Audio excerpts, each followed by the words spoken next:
Definition and notation of a determinant. Welcome, everyone. To begin our new topic, let's take a moment to reflect on what we have already covered. In our previous chapters, we focused on studying matrices, which we defined as rectangular arrays of numbers, essentially organized grids of data. Now, as we move forward, we are going to introduce a new concept called the determinant. It is important to understand the distinction here. While a matrix itself is a powerful tool used for organizing and structuring data, a determinant is not an array. Rather, it is a specific numerical value that is uniquely associated with a matrix. You can think of the determinant as a characteristic or a summary of the matrix. Much like a summary of a book gives you the essential plot points without you having to read every single page, the determinant provides us with critical, condensed information about the matrix's underlying properties. In the next few slides, we will dive deeper into exactly what this value represents and the rules we must follow to find it. What is a determinant? Now that we've established that a determinant acts as a summary of a matrix, let's look closer at what that actually means mathematically. First, think of a determinant as a mathematical function. Just like a function in algebra takes an input and gives you an output, a determinant takes a square matrix as its input and processes it to produce a single, unique scalar value. Now, remember from our previous slide that this only works if the matrix is square, meaning the number of rows and columns are equal. This resulting value, or this scalar, doesn't have to be just a simple integer. It can be any real number or even a complex number, depending on the elements within your matrix. The most important distinction to keep in mind, and I want you to really focus on this, is the difference in structure. While we previously defined a matrix as a collection or an array of multiple elements arranged in rows and columns, a determinant is not an array. It is stripped down to just one single, solitary number. As we will see in the next slide, this single number is only possible when we are dealing with square matrices. The critical prerequisite, square matrices. Now, before we move on to calculating anything, we need to discuss a critical prerequisite.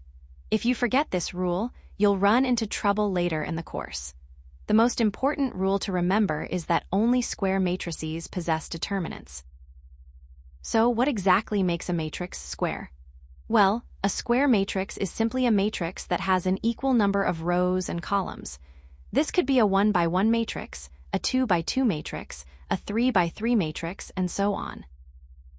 On the other hand, if you are looking at a rectangular matrix, which is a matrix where the number of rows is not equal to the number of columns, the determinant is simply not defined. In other words, the concept of a determinant just doesn't exist for those types of matrices. To make this much clearer, let's look at the next slide, where I'll show you two specific cases to illustrate this difference. Example to illustrate the prerequisite. Now that we've established the rule that only square matrices can have a determinant, let's look at two concrete examples to see this rule in action. First, let's look at case A. Take a look at matrix A, which is defined by the elements 2, 5 in the first row, and 1, 3 in the second row. To see if we can find a determinant here, we'll follow a simple three-step process. Step 1, count the rows. We can see there are 2 rows. Step 2, count the columns. There are also 2 columns.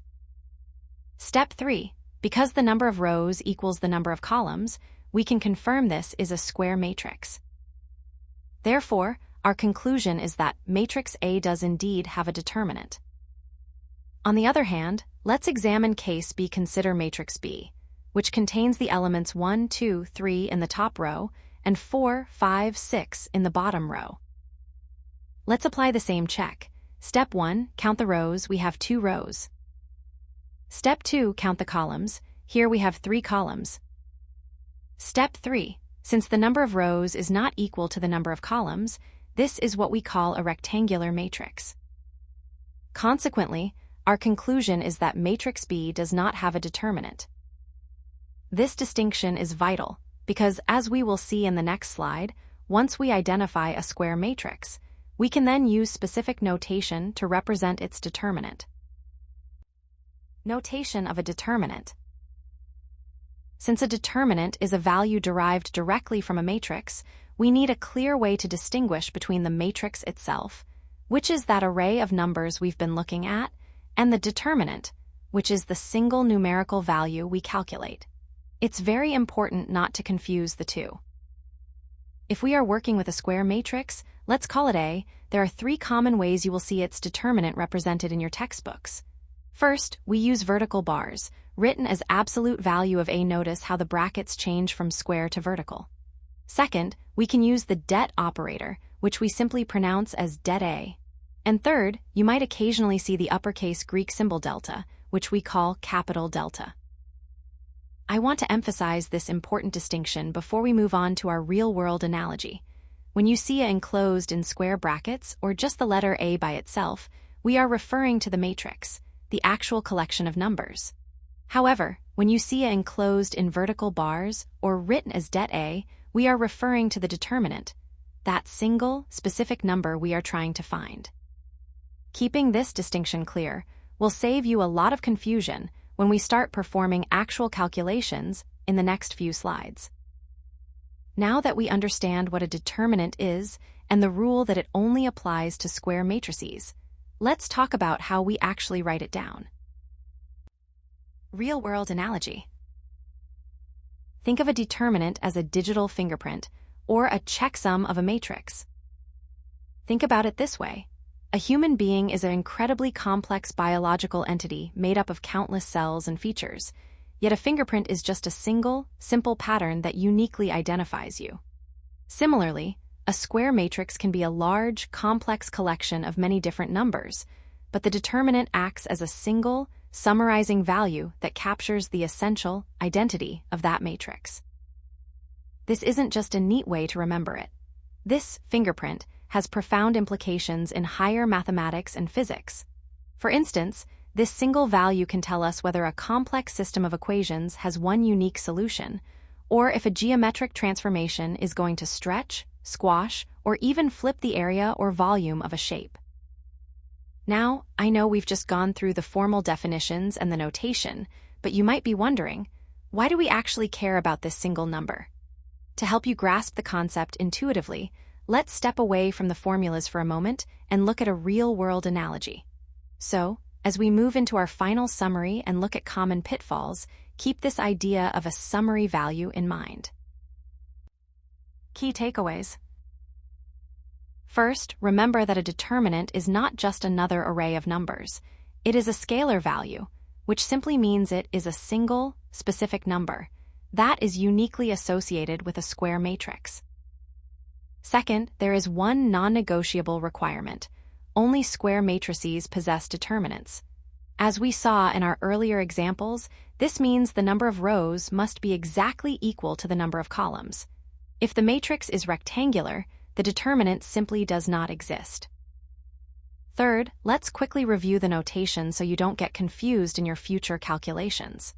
If we are working with a square matrix named A, you will see its determinant written in 3 different ways.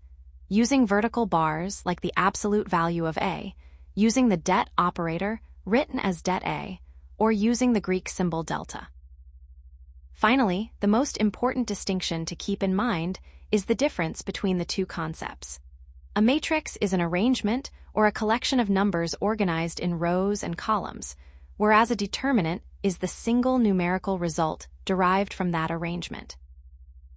All right, let's bring everything together and recap the essential points we've covered in this lesson. Now, before we move on, I want to highlight a few common pitfalls that students often encounter when working with these notations. Common mistakes to avoid. First, be very careful about attempting to find the determinant of a non-square matrix. It is quite common to see students try to apply determinant formulas to rectangular matrices, like the one we looked at in our second example earlier. Remember, the very first thing you should always do is check the dimensions of your matrix. If the number of rows does not equal the number of columns, stop right there. The determinant simply does not exist for that matrix. Second, watch your notation closely, as it is easy to confuse brackets with vertical bars. Look at the difference here.